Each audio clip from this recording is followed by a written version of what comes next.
السلام علیکم ورحمۃ اللہ وبرکاتہ and welcome to the show. آج کے ایکڈیمک ڈسکورس کا جو ہمارا ٹاپک ہے, as you know, is the confessions of an ex atheist. اور ہم کسی عام ایتھیسٹ کی بات نہیں کر رہے, بلکہ ہم ایک خاص بندے کی بات کر رہے ہیں جس کا نام ہے اینتھنی فلیو. اب اینتھنی فلیو کون ہے؟ He is one of the great philosophers of his time, one of the great atheist of his time. اور he was an English philosopher جس نے بہت زیادہ contributions کی, propagate کیا atheism کو, specifically in the field of philosophy of science. اور پھر ہوا کیا کہ at the last years of his age he reverted back to the concept of God, اور وہاں پہ اس نے intelligent design کے بارے میں بات کرنا شروع کر دی, which actually troubled a lot of his comrades, خاص طور پہ وہ لوگ جو کہ ایتھیسٹ تھے, جو خاص طور پہ اس کو ریفرنس کے طور پہ یوز کرتے تھے, اس کی تھیوریز کو یا اس کے فلاسفیز کو. اس نے ایک بک بھی لکھی جس کا جو کہ آپ کے سامنے ڈسپلے ہو گئی ہے, دیر از اے گاڈ. اور آج ہم انشاءاللہ اسی پہ ڈسکشن کریں گے کہ what actually made him come back against what he actually used to propagate. اور اس کے حوالے سے before we actually go to the book اور اس کے کچھ ہم ایکسرپٹس آپ کے ساتھ شیئر کریں, کچھ بیسکلی آئیڈیاز ہم آپ کے ساتھ شیئر کریں, آئی ووڈ لائک ٹو, ہم اس پہ ڈسکشن کرنا چاہ رہے ہیں کہ who is this person and why is it important, تاکہ ہمیں پتہ چلے کہ وائی از دس پرسن یعنی important for our discourse today. تو اس کے لیے حماس بھائی, میں آپ سے چاہوں گا کہ آپ اس پہ اسٹارٹ کریں, تھوڑا سا ہمیں بتائیے کہ why this individual is important اور اس کی کیا کنٹریبیوشنز ہیں سگنیفیکنٹ, جس کی وجہ سے اس کا واپس آنا ایک خدا کے کانسیپٹ کو بلیو کرنے پہ وہ کیوں امپورٹنٹ اور ریلیونٹ ہے ہماری ڈسکشن سے. جزاک اللہ. اچھا, الحمدللہ. ذرا اس کی امپورٹنس جاننے کے لیے نا کہ ہم نے کیوں یہ بندہ چنا ہے اسپیسیفک ڈسکشن کے لیے, وہ یہ ضروری ہے کہ آپ سمجھیں کہ اس بندے کی امپورٹنس کیا ہے, یہ کیوں اس کا جو خدا کی طرف آنا زیادہ بڑی بات ہے ایز اپوز ٹو کسی اور عام بندوں کے اوپر. دراصل اگر آپ اس کی ہسٹری دیکھیں تو ہم نے پہلے بھی بات کی ہوئی ہے, ایج آف انلائٹنمنٹ اور انڈسٹریلائزیشن میں جب لوگوں نے خدا کو چھوڑنا شروع کیا تو پھر انہوں نے کچھ فلاسفرز پکڑے تھے, ٹھیک ہے نا, جنہوں نے اس پہ کیا کہتے ہیں کہ اینٹی تھیزم یعنی اینٹی ریلیجن اور ساتھ ایتھیزم کی طرف مائل ہونے کے لیے رائٹنگ کی, ٹھیک ہے. تو ہمارے جو 1700s کے فلاسفرز ہیں بیسکلی ڈیوڈ ہیوم ہو گیا, اور کیا کہتے ہیں کہ باقی ڈفرینٹ اس سے لنکڈ جو فلاسفرز ہیں ایج آف انلائٹنمنٹ کے, ان کے پاس ان کا مٹیریل تھا, اور وہ مٹیریل چلتا ہوا آئی جا رہا تھا, اور اسی کی بیسس پہ جتنی چل رہی تھی ایتھیزم وہ ان کے اوپر کھڑی تھی, اور ان کے جوابات بھی لکھے جا چکے تھے, ٹھیک ہے. تو اب ہوا یہ کہ زیادہ تر مٹیریل نہیں تھا, اور اس میں سے کچھ چند لوگ جو بندے موجود تھے اینتھنی فلیو سے پہلے, اس میں تھے جیسے کہ فریڈرک نیچے تھا, برٹرینڈ رسل تھا, یہ بڑے مشہور نام ہیں ایتھیسٹ کے, اور لوگوں کو ابھی تک آج کل مشہور یہی ہیں, اور ان کے مشہور, ہاں یہ فلاسفرس میں آتے ہیں. یہ مشہور اس وجہ سے ہیں کیونکہ انہوں نے لیکن چھوٹے چھوٹے ایکسرپٹس لکھے, یعنی انہوں نے کسی نے ایسے لکھ دیا ایتھیزم کے خلاف, کسی نے یہ لکھ دیا, اور چھوٹے چھوٹے کام انہوں نے کیے ہوئے تھے, اور یہ آج تک بھی نا لوگ انہیں کوئی بار بار پاپولرائز کر رہے ہیں, ٹھیک ہے, انہیں بندوں کو. لیکن جو سگنیفیکنٹ بندے جس نے پراپر, جسے ہم کہتے ہیں کہ پراپر انہوں نے تھیسس ڈیولپ کیا, بک لکھی جس پہ ایتھیزم کے حق میں, اور جسے کہتے ہیں کہ ایک ناول آرگیومنٹ دیا نا, تو وہ one of the first people philosophers جو ہے نا اس میں سے آتا ہے اینتھنی فلیو, ٹھیک ہے. اینتھنی فلیو نے ایک پوری بک لکھی جس کا نام تھا تھیولوجی اینڈ فالسیفیکیشن, ٹھیک ہے. انہوں نے باقاعدہ ایک پرنسپل جو لیا, فالسیفیکیشن پرنسپل, ٹھیک ہے, اور اس کے تحت جو ہے 1920s 1930s کی بات ہے کہ وہاں پر انہوں نے یہ اس فالسیفیکیشن پرنسپل کے تحت جو ہے نا انہوں نے تھیولوجی کے اگینسٹ بات کرنی شروع کی, ٹھیک ہے, اپنا جو ہمارا جو گاڈ کا کانسیپٹ ہے اور اس کے اگینسٹ. تو انہوں نے نہ صرف اس پہ یہ جو ان کا باقاعدہ وہ پورا تھیوری تھی, اس میں تھیوری تھی, پر اس کے اوپر ایکسٹینسو جو ہے انہوں نے مطلب اور بھی اس پہ رائٹنگ کی, اور اس سے پہلے کسی نے بھی اتنی ڈیٹیل قسم کے آرگیومنٹس نہیں لکھے, یا پھر ڈیٹیل قسم کے جو گاڈ کے اگینسٹ جو ہے وہ رپلائز نہیں لکھے, ٹھیک ہے. اور بلکہ جو ماڈرن ایتھیزم جو آج کل ایگزسٹ کرتی ہے نا, وہ ان چند بندوں کے نام کے بلبوتے پہ ہے, اور ان میں سے ایک اینتھنی فلیو ہے, ٹھیک ہے, جس نے یہ ڈیولپ کیا. اور نہ صرف یہاں تک 50 to 60 ایئرس تک کانسٹنٹلی انہوں نے خدا کے اگینسٹ جو ہے وہ لکھا, ٹھیک ہے. اور اس کو جو جتنے بھی ہمارے پاپولر ایتھیسٹ آج کے ہیں وہ اس بندے سے انسپائر ہو کے کنٹینیو کرتے رہے, ٹھیک ہے. تو یہ اس کی الٹیمیٹلی ہسٹری ہے.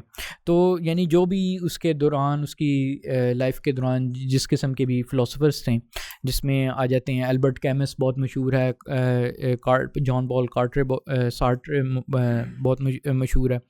یہ جو فلاسفرس تھے بیسکلی ان کا جتنا بھی ورک ہے یہ بس آپ کہہ لیں کہ جیسے نہیں ہوتا کہ جیسے اسپیکر والا کام ہے جو چھوٹا سا انہوں نے وہ لکھ دیا آرٹیکل ہیئر, لیکن اس لیول کا جو ایتھیسٹ فلاسفر ہے نا وہ آپ کہہ لیں کہ نہیں ہے. ایون دو جو نئے ایتھیسٹ آج کل بڑے مشہور ہیں جیسے ڈاکنز وغیرہ, وہ خود اس بات پہ بڑے مطلب یعنی ہلے تھے کہ, اور ان کو اچھا نہیں لگا کہ یہ بندہ جو ہے اس طرف چلا گیا اپنی ایج میں. اور یعنی ان ادر ورڈس آپ نے جو بات کہی اس کو اگر میں سمرائز کروں تو آپ نے کہا کہ اس سے پہلے جتنے بھی لوگ تھے میجورٹی انہوں نے بیسکلی ایتھیزم کے حق میں ایک ناول آرگیومنٹ نہیں پریزنٹ کیا due to number of reasons, لیکن یہ وہ واحد یعنی یہ ان لوگوں میں سے ہے پرائمرلی ان فلاسفرز میں سے ہے اور ایسے انفلوئنشل لوگوں میں سے ہے جس نے باقاعدہ ایک ایتھیزم کی موومنٹ کو اس نے ایک اورینٹیشن دی, ان کی کور بنائی, اس کی کور بنائی جس کے اوپر وہ کھڑے ہو, یعنی ایسے پرنسپلز ڈیولپ کیے جس پہ وہ پراؤڈلی یہ کہہ سکتے تھے کہ ہمارے پاس بھی اپنے پرنسپلز ہیں, ہم صرف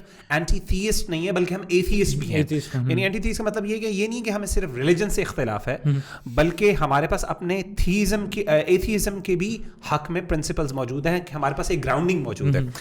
میں احمد بھائی آپ کی طرف انشاءاللہ اس حوالے سے چاہتا ہوں کہ ڈسکشن کریں. ظاہر ہے بک آپ کے سامنے ہے, میں چاہتا ہوں کہ what is actually the main thesis of this book, کیا بیسک آرگیومنٹ اس کا کیا ہے, what was actually his main reason why he actually began to speak against what he used to profess at one time, اور majority جو ہمارا اس کا جو time period تھا اس کی زندگی کا, تو وہ کیا چیز ہمیں اس بک میں نظر آتی. جی اچھا, تھوڑا سا میں اس کا بیک گراؤنڈ دے دوں. ہم نے مینشن بھی نہیں کیا کہ یہ بندہ جو ہے اینتھنی فلو, اس کی پیدائش ہے 1923 میں, ٹھیک ہے, اینڈ ان 2010 ہی پاسڈ ہوئے. سو یہ کنٹمپریری ہے, مطلب ہمارے اپنے زمانے کا ہی ہے. اور اس کا جو فیملیل بیک گراؤنڈ ہے وہ کرسچن ہاؤس ہولڈ میں یہ پلا بڑا, اینڈ وہ اپنی کتاب کے اندر کلیم کرتا ہے کہ there was never a time that he actually believed in God. اچھا, ٹھیک ہے, یعنی اس کی جو ارلیسٹ میموریز ہیں وہ بھی ایتھیسٹک ہیں. تو وہ یہ کہتا ہے کہ کرسچن فیملی میں وہ پیدا ہوا, غالباً his father was a religious person, religious Christian تھا, مگر اس کا جو ارلیسٹ چائلڈہڈ میموریز ہیں اس کے اندر وہ کہتا تھا کہ میرے ایتھیسٹک تھنکنگ تھی میری ہمیشہ سے, میرے لیے کبھی بھی گاڈ جو تھا وہ ایک ریشنل بینگ نہیں تھا جس کو میں نے کبھی بھی اپنے ذہن کے اندر جگہ دی ہوئی تھی. تو پھر وہ اپنا ڈسکرائب کرتا ہے اپنا چائلڈہڈ, اور پھر بتاتا ہے کہ کیا پرابلمس تھیں جس کی وجہ سے اس کا یہ ڈیفالٹ ایتھیسٹک پوزیشن جو ہے نا وہ سولیڈیفائی ہوا تھا. اس کے اندر ایک جو پرابلم مینشن کرتا ہے وہ ہے دا پرابلم آف ایول. اور سمپل ٹرمز کے اندر وہ یہ ہے کہ if an all powerful God exists and if that God is good then why does evil exist in the world. یعنی اگر اللہ سبحانہ و تعالیٰ کے پاس قدرت بھی ہے اور اللہ سبحانہ و تعالیٰ اچھا بھی ہے تو پھر برائیاں اور ایول کیوں ایگزسٹ کرتا ہے دنیا کے اندر. تو اس کے پاس اس چیز کا جواب نہیں تھا, at least at that time. اور پھر اس نے اپنی جوانی میں اور اپنے جب اپنا اکیڈمک کریئر کے اندر بھی اس نے اس کو ایکسپلور کرنے کی کوشش کی تو اس کو سیٹسفیکٹری جواب نہیں ملا دا پرابلم آف ایول کا. تو یہ ون آف دی ریزنس تھے جس نے اس کو اپنے ایتھیزم پہ قائم رکھا. ٹھیک ہے, سیکنڈ ریزن انشاءاللہ اس کے بارے میں بات کر لیتے ہیں, تھوڑا سا پرابلم آف ایول کو شاید ڈسکس کریں. پرابلم آف ایول جو ہے نا وہ کافی کامن پرابلم ہے, اس کے بارے میں ذرا ڈسکس کریں. زیادہ تر لوگ کئی دفعہ میجورٹی بھی ایتھیسٹ وہ اس بات پہ ایتھیسٹ ہو جاتے ہیں, کہتے ہیں کہ دیکھو اتنی برائی کیوں ہے, اس کے ساتھ برا کیوں ہو رہا ہے, یہ کس طرح ہو سکتا ہے, خدا کیوں نہیں آیا, اس کو بچایا کیوں نہیں ہے, وغیرہ وغیرہ. اور یہ بہت ہی کامن قسم کا پرابلم لے کے آیا جاتا ہے. لیکن مسئلہ یہ ہے کہ لوگ جو ہیں وہ اسلامک نیریٹو جو ہمارا کم از کم نیریٹو ہے وہ اس کو سمجھتے نہیں ہیں. ٹھیک ہے, اور بہت اسٹریٹ فارورڈ ہے. اللہ تعالیٰ کے کہتا ہے کہ ہماری جو زندگی ہے وہ یہاں تک لمیٹڈ نہیں ہے, یہ بہت چھوٹی سی زندگی ہے, اور بلکہ ہمارا ایکسٹرا آگے بھی ہے. سورہ ہماری جو بیسک سب سے آیت ہے, جو صورت ہے جو کہ ہم پڑھتے ہیں, سورہ فاتحہ, ٹھیک ہے, اس کے اندر بھی آتا ہے جب ہم پڑھ رہے ہوتے ہیں کہ اللہ تعالیٰ جو ہے وہ مالک یوم الدین ہے, ٹھیک ہے, ایسے دن کا جس دن ہر چیز کا ریٹرن ملنا ہے. جو آپ کے ساتھ برا ہوا اس کا ریٹرن ملے گا, جو آپ کے ساتھ اچھا ہوا اس کا ریٹرن ملے گا. آپ کے ساتھ کوئی ایسی چیز نہیں ہوگی جو کہ انجسٹ ہوگی, ٹھیک ہے. اگر کوئی بھی چیز اگر آپ کو لگتا ہے کہ وہ انجسٹ ہے تو وہ بہت ٹیمپریری ہے, اور اس کا حل جو ہے وہ اللہ تعالیٰ خود ہی دے دیں گے, ٹھیک ہے نا, اس کا کمپنسیشن دے دیں گے اللہ تعالیٰ. اس کے مطلب یعنی جتنی بھی نقصانات ہیں اللہ تعالیٰ اس کو ریکور کر سکتے ہیں, ان کے لیے کوئی مسئلہ ہی نہیں ہے. کیونکہ ہماری جو زندگی ہے وہ اسلام کے نزدیک صرف اس دنیا تک لمیٹڈ نہیں ہے بلکہ آخرت تک ہے, اور آخرت کی زندگی زیادہ لاسٹنگ ہے, زیادہ دیر تک ہے. لیکن ایتھیسٹ کا یہ ہوتا ہے کہ اس کی ساری زندگی دراصل ہوتی ہے اسی دنیا تک محدود. وہ سمجھتا ہے کہ میں نے جو بھی کرنا ہے, مزے بھی جو ہونے ہیں وہ یہی ہونے ہیں, جو میری برائی بھی ہونی ہے وہ بھی یہی ہونی ہے. اس وجہ سے اس لمیٹڈ تھنکنگ کے ساتھ نا وہ کبھی بھی اس کا حل نہیں نکال سکتا اس پرابلم کا. اور اسلام جو ہے وہ سیدھا سادہ جو ہے وہ اس کا بالکل مسئلہ حل کر دیتا ہے. اسلام جو ہے وہ بیسیکلی وہی تقدیر کا مسئلہ ہے, جس میں میرا خیال ہے کہ عام طور پہ اکثر لوگوں کو مشیت اور رضا کے جو اللہ تعالیٰ کی جو کیریکٹرسٹکس ہیں ان میں فرق نہیں سمجھ آتی. ول اور پلیجر میں ایک چیز اللہ کی مشیت کے مطابق ہوتی ہے اور ایک چیز اللہ کی مرضی کے مطابق ہوتی ہے, ان دونوں میں فرق ہے. مشیت اور رضا کے اندر بنیادی فرق یہ ہے کہ اللہ چاہتے, یعنی کچھ ایسے کام ہیں جو کہ اللہ تعالیٰ کو پسند نہیں ہے لیکن اللہ نے اجازت اس کی دی, اللہ کی مشیت اس بات کی اجازت دیتی ہے. اور کچھ ایسے کام ہیں جو اللہ تعالیٰ کو پسندیدہ ہیں. یہ ارادہ شرعیہ اور ارادہ کونیہ بھی کہتے ہیں. اللہ تعالیٰ چاہتے تو اپنی پسند کو لاگو کر سکتے تھے, پسند اپنی مشیت اور رضا کو ایک کر سکتے. یعنی اللہ کفر کو ناپسند کرتے ہیں, جیسے کہ قرآن مجید اور احادیث میں واضح ہے. اللہ چاہتے تو کفر کو ایگزسٹ نہ کرنے دیتے, لیکن اللہ کی مشیت یہ تھی کہ کفر شوڈ ایگزسٹ بیکاز اس کے پیچھے ایک حکمت ہے, جیسے کہ ہمارے ائمہ بیان کرتے ہیں. تو آئی تھنک یہ ایک کانسیپٹ ہے شاید جس کو نہ سمجھ سکیں. دیکھیں ہمارا جو ٹیسٹ ہی ہے قرآن میں اللہ تعالیٰ کہتا ہے کہ آپ کا امتحان یہ ہے کہ آپ کے ساتھ یہ مصیبتیں آئیں گی, یہ ہوگا, اس میں ہی آپ صبر کریں گے آپ کو جنت ملے گی, سیدھی سی بات. ان ادر ورڈز جب یہ ایتھیسٹ بات کرتا ہے نا تو میں سمجھتا ہوں ایک مسلمان اس طرح سمجھتا ہے کہ ہی سینگ کہ یہ دنیا بڑے, اگر میں بہت بلنٹ وے میں اور بہت ایکسٹینسو وے میں سمجھانے کے لیے کہہ دوں کہ وہ یہ کہتا ہے کہ اللہ اس لیے ایگزسٹ نہیں کرتا کیونکہ یہ دنیا جنت نہیں ہے, بس کیونکہ ایول جو ہے وہ دنیا جنت میں نہیں ہوگا نا. تو وہ یہ ازیوم کر رہا ہے کہ اس دنیا خدا کی ایگزسٹنس کے لیے اس دنیا کو جنت ہونا ضروری ہے, پرفیکشن ہونے کی ضرورت ہے. تو اگر پرفیکشن ہونے کی ضرورت تھی تو سوال یہ پیدا ہے آدم علیہ السلام کو دنیا میں بھیجا ہی کیوں, ورنہ تو دنیا میں آلریڈی ہم ایگزسٹ کر رہے تھے. تو دارالامتحان اور دارالجزا, دنیا دارالامتحان ہے جہاں پہ اللہ تعالیٰ کئی لوگ برائی کر رہے ہیں, ایول کر رہے ہیں. وہ اگر ایول نہ ہوگا تو دارالامتحان ہوگا ہی نہیں نا, تو پھر دارالجزا ختم. تو اللہ نے, تو آپ اگر شروع سے ہی جنت میں بیٹھے ہیں تو پھر آپ کو یہ سارا کچھ کیا ضرورت ہے. میں اس کی طرف آتا ہوں احمد بھائی اس حوالے سے. مجھے یعنی جیسے کہ آپ نے بتائی کہ پرابلم آف ایول کے حوالے سے آپ نے کہا, دوسری پرابلم آپ جو کہہ رہے تھے کہ اس کے علاوہ جو اس کے حوالے سے آپ کی اجازت کے ساتھ اگر میں تھوڑا سا اس پہ پرابلم آف ایول تھوڑی سی لائٹ شیڈ کروں تو اس میں یہی بات ہے جو حماس نے بھی جو مینشن کیا. اصل میں اینتھنی فلو اور دیگر جو ویسٹرن ایکیڈیمکس ہو گئے یا جنرل میسز جو ہیں ان کے لیے پرابلم اس لیے ہوتا ہے کیونکہ وہ سب کانشیسلی ایک کرسچن ٹریڈیشن سے آ رہے ہوتے ہیں, اور کرسچینٹی نے اس کو اس مسئلے کو واقعی میں سولو نہیں کیا ہوتا. وہ دارالامتحان والا جو کانسیپٹ ہے اس کو اس طرح کرسچینٹی نے بیان نہیں کیا ہوا. ہمارے لیے اتنا بڑا پرابلم نہیں ہے, وہ اس لیے ہے کیونکہ ہم بلیو کرتے ہیں کہ آخرت ہے اور اللہ سبحانہ و تعالیٰ بیلنس کر دے گا, یعنی اللہ جسٹس اینڈ میں قائم کرے گا, اس میں کوئی شک نہیں ہے. تو ایول جو ہے نا وہ بڑا ایک لمیٹیڈ ہے ہماری دنیا کے مثال اگر دیکھی جائے نا. اس میں آپ صلی اللہ علیہ وسلم کی ایک حدیث بھی ہے نا جس میں آپ صلی اللہ علیہ وسلم نے بتایا کہ ایک انسان جو سب سے زیادہ مشکلات اس نے دیکھی ہوں گی اس دنیا کے اندر, سب سے زیادہ مشکلات, اور اس کے اوپر سب سے زیادہ آزمائش آئی ہوگی, اس کو ایک لمحے کے لیے اللہ سبحانہ و تعالیٰ جو ہے نا جنت میں ایک ایکسپوز کریں گے, جنت ڈبکی لگوائے گا اللہ سبحانہ و تعالیٰ ان کی اس کی جنت کے اندر. تو وہ کہے گا کہ میں نے کبھی بھی کوئی مشکل چکھی نہیں زندگی میں. اور اس کا اپوزٹ بھی آپ صلی اللہ علیہ وسلم نے بیان کیا کہ ایک بندہ جو بہت زیادہ لگژری میں تھا اور پلیجر کے اندر تھا, اللہ سبحانہ و تعالیٰ ایک لمحے کے لیے اس کو جہنم کا مزہ چکھائیں گے ایک لمحے کے لیے. تو وہ کہے گا کہ میں نے اپنی زندگی میں کبھی کوئی مزہ چکھا ہی نہیں. اس روایت سے ہم کیا لیتے ہیں؟ اس روایت سے یہ لیتے ہیں کہ جو ایول ہے نا وہ ایول اور گڈ اور ایول جو ہے نا وہ بیلنس آؤٹ ہو جائے گا, یعنی جسٹس اسٹیبلش ہوگا. جیسے بڑی کافی زیادہ لوگوں نے نا یہ اس طرح ایکسپلین کرتے ہیں کہ ہمارے پاس اس دنیا کے اندر ہم جو دیکھ رہے ہیں نا evil, right and wrong, good اور بیڈ کا کانسیپٹ, ہم دیکھ رہے ہیں ایک پکسل کو. اللہ سبحانہ تعالیٰ کے سامنے تصویر ہے پوری, تو فیوچر بھی ہے جو جہاں پہ اسکیلز بیلنس ہو جائیں گے وہ بھی اللہ سبحانہ تعالیٰ دیکھ رہا ہے. بالکل. جب ہم لوگ وہ وٹنس کر لیں گے, اللہ سبحانہ تعالیٰ جب جسٹس اسٹیبلش کرے گا تو ہم بھی کہیں گے ہاں یار یہ ایول کی بھی ایک حکمت تھی. ٹھیک ہے. اس میں ایک چھوٹی سی مثال اگر میں آپ کو دوں, ایک ماں ہے وہ بچے کو دوائی پلانا چاہتی ہے. ٹھیک ہے.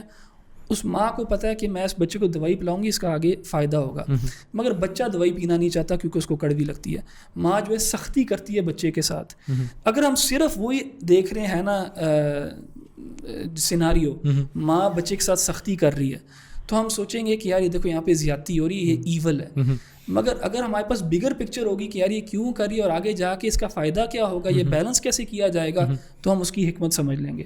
تو یہ کرسچن تھیولوجی کے اندر اور ویسٹرن ورلڈ ویو کے اندر اسپیشلی جب وہ اس دنیا کو سب سے زیادہ اہمیت دیتے ہیں تو ان کے لیے پرابلم آف ایول جو ہے میگنیفائی ہو جاتا ہے بہت زیادہ, اور اس کو جسٹیفائی نہیں کر سکتے یا اس کو اسکوئر نہیں کر سکتے with the existence of God. دوسری لاسٹ بات جو ہے نا وہ یہ ہے کہ لیٹ سے کہ پرابلم آف ایول یہ ایگزسٹ کرتا ہے. آپ نے ایتھیسٹ ہو کے پرابلم سالو کر لیا؟ نہیں, پرابلم تو وہیں پہ رہتا ہے نا. ہم کہتے ہیں اسلامک ورلڈ ویو جو ہے اس پرابلم کو سالو کرتا ہے باقاعدہ. بالکل سالو ان دی سینس ہم کہتے ہیں کہ یار ایول کی ایگزسٹنس جو ہے اس کی ہمیں ایک حکمت سمجھ آتی ہے, اور ایک ٹائم ایسا آئے گا جہاں پہ اللہ تعالیٰ اسکیلس کو بیلنس کرے گا اور ہم ٹھیک ہو جائیں گے. بالکل. اور یہی ہے, اور آپ نے جو مینشن کیا کہ یہ سارا ایک بہت بڑا پرابلم اس وجہ سے اسٹارٹ ہوتا ہے کیونکہ ان کی جو بیس تھیولوجی ہے وہی پرابلمٹک ہے, وہ سیٹسفیکٹری آنسر نہیں دیتے. جب تھیولوجی میں پرابلم ہو, اسپیشلی کرسچن تھیولوجی میں, اور میجورٹی کیونکہ ہمارا انفلوئنس جو ہے وہ ویسٹرن اسکالرشپ سے آتا ہے, اس وجہ سے ہمارے جو ایتھیسٹ بھی ہیں, جو بھی سوری ٹو سے لنڈے کے ایتھیسٹ جتنے بھی ہمارے ہیں, وہ کیا کہتے ہیں, وہ وہیں سے ہی تو انفلوئنس لیتے ہیں ان سے, اور ان کی دراصل جو انڈرسٹینڈنگ آف گاڈ ہے, ٹھیک ہے نا, وہ کہاں سے آئی ہے, وہ کرسچن انڈرسٹینڈنگ سے آئی ہے, وہ فلاڈ انڈرسٹینڈنگ سے آئی ہے, اس وجہ سے ان کے پاس فلاڈ آنسر ہیں.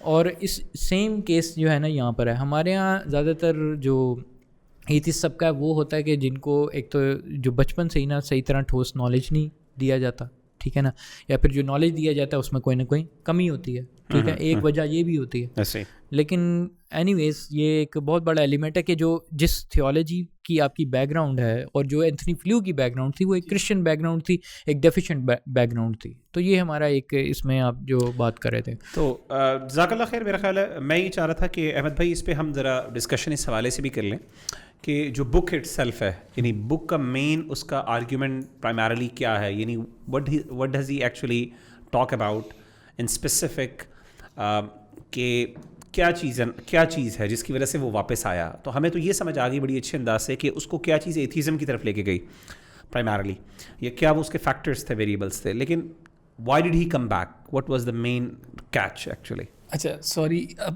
پہلے بھی آپ نے سوال کیا تھا, میں نے جواب فرق دیا تھا, اب میں آپ کے پہلے والے سوال کا جواب دوں گا. پہلا والا سوال آپ کا تھا کہ دوسری کیا وجہ ہوئی, میں نے کہا نا کہ دو بڑی وجہ تھی جس کی وجہ سے وہ میں نے بھی بیچ میں کرسچن گاڈ کو اور بھی ہاں, تو وہ فار ایگزامپل آپ نے جیسے کہا کہ پہلی وجہ تو تھی پرابلم آف ایول. دوسرا جو اس کا پرابلم تھا نا, وہ اپنی کتاب میں اسپیسیفکلی لکھتا ہے کہ how is God to be identified. ٹھیک ہے, کہ گاڈ ہے کون, ہم کس کی بات کریں, یہ تو کسی نے محدد کیا ہی نہیں ہے ہمارے لیے, تو کسی نے ڈیفائن کیا ہی نہیں ہمارے لیے کہ گاڈ ہے, خدا کا تعارف نہیں ہے ہمارے پاس. ہاں, خدا کا تعارف نہیں ہے. اور مجھے یاد ہے جب میں یہ کتاب میں اس کا یہ پڑھ رہا تھا نا, اس میں مجھے پھر ریئلائز ہوا کہ سورۃ الاخلاص کی کیا امپورٹنس ہے. سورۃ الاخلاص جو کہ صرف چند آیات ہیں, وہ کتنی پروفاؤنڈ ہیں, کیونکہ وہ اللہ سبحانہ و تعالیٰ کا تعارف کراتی ہیں, ڈیفائن کرتی ہیں, آپ کو نا کچھ حدود دیتی ہیں کہ اللہ سبحانہ تعالیٰ ہے کون, آپ کس کے بارے میں بات کر رہے ہو. اینتھنی فلو کا اگین وہی پرابلم جو کرسچن تھیولوجی آنسر نہیں کرتی تھی, کہ کرسچن تھیولوجی گاڈ کو ڈیفائن نہیں کرتی. فار ایگزامپل کرسچینٹی کیا کہتے ہیں, وہ کہتے ہیں کہ God created man in his own image, ٹھیک ہے, اس طرح کی فار ایگزامپل بات کرتے ہیں. یا ان اولڈ ٹیسٹمنٹ میں ایک واقعہ ہے کہ God was looking for Adam in heaven, اور وہ ایڈم کر رہا تھا گاڈ. ایک اور اولڈ ٹیسٹمنٹ کے اندر ہے کہ گاڈ ریسلڈ ود جیکب، یعقوب علیہ السلام کے ساتھ ریسلنگ کی گاڈ نے. تو کرسچینٹی کے اندر ایسا اینتھروپومورفک قسم کا گاڈ دکھایا گیا، یعنی وہ واقعی میں شاید سمجھتے ہیں کہ گاڈ ایک بڑا سا آدمی ہے آسمان کے اوپر سفید داڑھی والا. اور دیکھیں ہمارا یہ کبھی بھی ہم نے الحمدللہ اللہ سبحانہ تعالیٰ کو اس طرح کنسیپچولائز نہیں کیا. تو جب ہم ان کے بارے میں بات کرتے ہیں ہم سمجھتے ہیں کہ وہ بھی شاید اس طرح نہیں کرتے کنسیپچولائز، مگر حقیقت یہ ہے کہ وہ کافی کنفیوزڈ ہیں اباؤٹ ہو گاڈ از. اور اینتھنی فلو اپنی کتاب میں لکھتا ہے کہ how God is to be identified. یہ ہم نے جب محدد ہی نہیں کیا تو ہم کیسے گاڈ کو پروو کر سکتے ہیں؟ اس کی بات ٹھیک ہے، ہمارے لیے پرابلم اس لیے نہیں ہے کیونکہ ہمارے پاس سورۃ الاخلاص ہے. اصل میں اس کے سمپل ورڈس میں یعنی آپ جیسے کہہ رہے ہیں کہ بیسکلی خدا کو کرسچینٹی نے ڈیفائن نہیں کیا، اور اگر کیا بھی ہے تو ایک انسان کی وہ لمیٹیشنز جو ایک انسان ریالٹی کے اندر اپنے ہم دیکھتے ہیں، یا اینیملسٹک جو کیریکٹرسٹکس ہیں اس کے ساتھ اس کو ایسوسیٹ کر دیا، جس سے واقعی اگر آپ کہیں گے اگر یہ خدا ہے تو اس سے بہتر تو میں خدا ہوں. یعنی انہوں نے اینتھروپومورفائز کیا خدا کو. یہ جو لفظ ہے اس کا مطلب بیسیکلی اینتھروپومورفائز کا مطلب یہ ہے کہ ہیومن کیریکٹرسٹکس اس کو اوائڈ کر دیا. اچھا، آپ کی یہ جو بات ہے نا، اس سے مجھے اپنی ایک پرسنل اسٹوری یاد آ رہی ہے. دراصل میرا خود ایک ایتھیسٹ کے ساتھ ایک اس طرح کا ایکسپیرینس رہا ہے. وہ یہ کہ وہ صرف ایتھیسٹ نہیں تھے، وہ میسوتھیسٹ تھے. میسوتھیسٹ ہوتا ہے جو کہ اللہ نہ خدا ہے کہ نہیں ہے، بلکہ اگر مطلب ہے کہ نہیں ہے لیکن مجھے اس سے نفرت ہے. یہ انڈرسٹینڈنگ ہے میسوتھیزم کی. تو اس لیول تک مطلب یعنی ان کی وہ تھی. لیکن کیا کہتے ہیں کہ آہستہ آہستہ یہ پرابلم آف ایول سے ہی نیکسٹ اسٹیپ آگے جاتا ہے. بالکل یہ پرابلم آف ایول کی ہی وجہ سے بنتا ہے. کہ وہ آپ کی میں بات کو اگر صحیح سمجھا تو وہ اس طرح ہے کہ وہ کہتے ہیں کہ ایول ایگزسٹ کرتا ہے تو ٹھیک ہے، اگر خدا ایگزسٹ کرتا ہے تو مجھے خدا سے معاذ اللہ نفرت ہے کیونکہ ایول ایگزسٹ کرتا ہے. بالکل. لیکن اچھا، اب مزے کی بات یہ ہوئی کہ اور کئی وجوہات اس میں یہ تھی کہ ان کے ہاں یہی والے کانسیپٹس سے جو کہ کرسچینٹی نے دیے اور یہ وہ چیزیں، اور اس میں اونچ نیچ تھیں. لیکن یہ ہوا کہ آہستہ آہستہ میری ان سے بات ہوئی، ٹھیک ہے، اور آہستہ آہستہ ان کے آئیڈیاز جو ہے وہ چینج ہوئے، ٹھیک ہے. اور میں نے one of the first thing انہیں جو دی تھی نا ریگارڈنگ انڈرسٹینڈنگ آف گاڈ، وہ میں نے سورہ اخلاص کی تفسیر دی، ایک لیکچر دیا چھوٹا سا. اور ماشاء اللہ میں حیران تھا کہ انہوں نے جب وہ ریڈ کیا نا، انہوں نے باقاعدہ اپنے نوٹس دیے اور نوٹس میں یہ سینڈ کیے. تو نوٹس کے اندر باقاعدہ انہوں نے کہا کہ دس از دا فرسٹ ٹائم، ٹھیک ہے نا، آئی ایم ہیونگ دس مطلب یعنی انڈرسٹینڈنگ آف گاڈ، ایتنی کمپریہنسو انڈرسٹینڈنگ آف گاڈ کہ God is not equal to everything else. انہوں نے کہا کہ میں نے کبھی بھی انڈرسٹینڈنگ اس طرح نہیں سمجھی. اور پھر یہ ہوا کہ آہستہ آہستہ الحمد للہ ہماری جب کنورسیشن ہوئی تو انہوں نے اسلام کو اور پڑھنا شروع کیا اور انہوں نے فیل کرنا شروع کیا. انہوں نے باقاعدہ آگے یہ بھی لکھا کہ یہ اس طرح کی فیلنگ ضرور تھی بچپن سے میری کہ کوئی ہے اس طرح کی ذات ہے، لیکن میں کبھی بھی اسے آرٹیکولیٹ یا صحیح طرح سمجھ نہیں سکی. اور مجھے اس طرح لگتا ہے کہ میری ہمیشہ زندگی میں نا یہ چیز تھی میرے ساتھ، یعنی اللہ تعالیٰ کی ذات. اور یہ جب میں نے ان کے خود ورڈز دیکھے آہستہ تھا، اور پھر الحمد للہ انہوں نے آگے اسلام بھی قبول کیا. لیکن ویسے بتا رہا ہوں کہ یہ جو آپ نے ایکسپیرینس بتایا نا، یہی اسی کمی کو پورا کرتا ہے جو کہ ہمارے جو اسلام کے اندر آلریڈی جو پوری ہے. الحمد للہ. یہ آپ کی باتیں سن کے نا مجھے بھی ایک بات یاد آئی، وہ یہ ہے کہ کیونکہ ہم لوگ الحمد للہ ایک مسلمان معاشرے میں پیدا ہوئے ہیں، اور ہمیں بچپن سے ہی اللہ سبحانہ و تعالیٰ کا ایک کریکٹ ہمیں کانسیپٹ بتایا گیا اور پتہ بھی تھا. اور آپ کو پتہ ہے کہ سب سے کامنلی ریسائٹڈ یا کامنلی میمورائزڈ سورہ فاتحہ کے بعد سورۃ الاخلاص ہی ہے.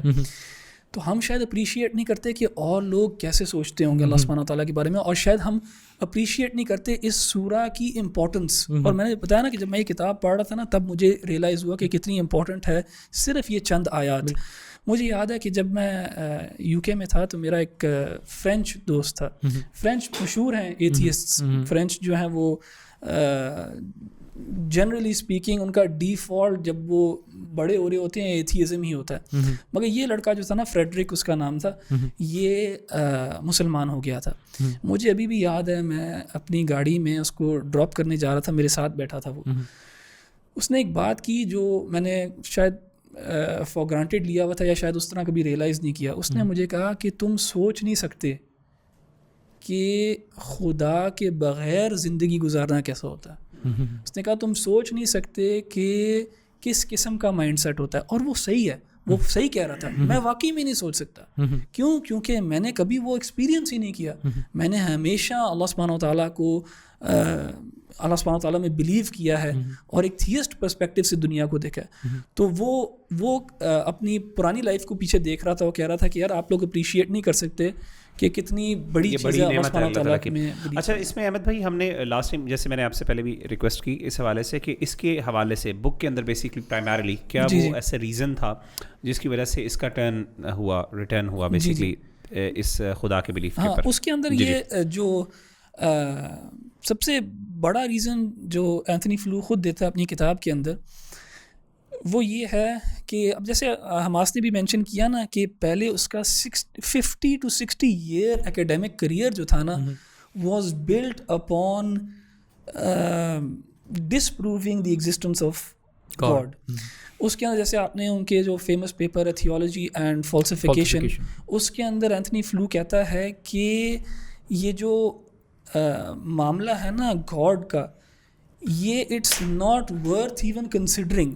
اینڈ وہ کہتا ہے کہ اس کو پروو کرنا ٹو بی ٹرو اور false is meaningless, because یہ کسی ایپسٹیمک پریمس پہ یعنی اس کی کوئی جڑیں ہیں ہی نہیں. تو یہ تو بالکل ہی اس کے نزدیک فضول سی بات ہے خدا کے بارے بات کرنا, یا اس کو پروو کرنا یا ڈسپروو کرنا.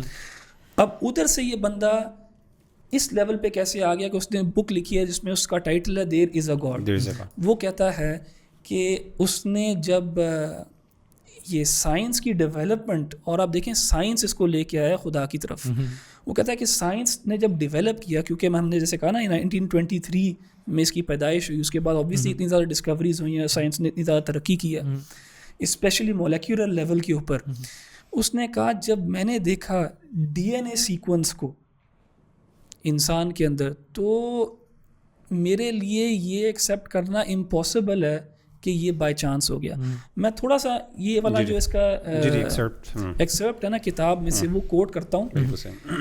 وہ کہتا ہے کہ what I think the DNA material has done is that it has shown by the almost unbelievable complexity of the arrangements which are needed to produce life that intelligence must have been involved in getting these extraordinary diverse elements to work together.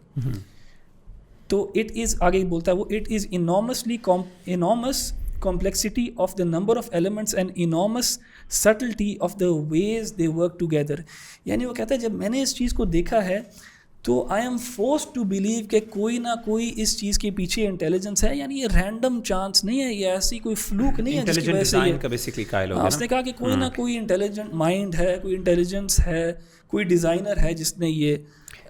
اچھا میں آپ کو ذرا اصل بتاؤں کہ ایک important aspect اس میں ڈی این اے جو ہے نا, پہلے اب اس کی کیوں لوگ اس سے بیفل ہوتے ہیں اور سائنسدان اس سے بیفل کیوں ہوتے ہیں, وہ یہ ہے کہ ایک مالیکیول جو ہے یہ ایک مالیکولر اسٹرکچر ہے, بہت سادہ سا لگتا ہے کہ اس میں 3-4 چیزیں, ایک نائٹروجن بیس ہے اور اس میں ایڈینین تھائمین وغیرہ یہ 4 بیسز لگی ہوئی ہیں, فاسفیٹ بیک بون ہے وغیرہ وغیرہ.